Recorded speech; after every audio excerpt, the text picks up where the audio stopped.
May nakita kasi kung kakaibang motor.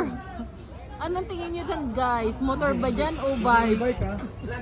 Pero yung bike siya kakaiba oh.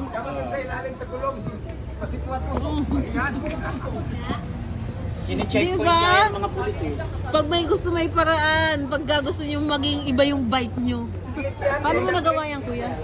Ano lang to, gawa ng may sobrang hilig sa bike. Nakapag-isip ako kung ano yung bike na gusto ko. Kasi ito, kaya tumakbo ng 103 Talaga? sa Lusong. Ah, sa Luzon. Grabe. Sa Lusong, panlusong talaga to. Ang ganda. Kaya yung preno niya up, dalawa sa harap, dalawa sa likod. Kasi yung isang preno, hindi na kaya eh. Pag mabilis na eh. Saan mo na siya pinakamalayong nadala kuya? Malayo, Laguna Loop. Laguna Loop. Tapos yung pamatay ride na Amadeo to Santa Rosa, 150 lang budget. Kaya, 150 budget. 150 lang budget. Puro tubig lang yun. Ang ganda. Di ba ang ganda, napaganda niyo yung bike niya?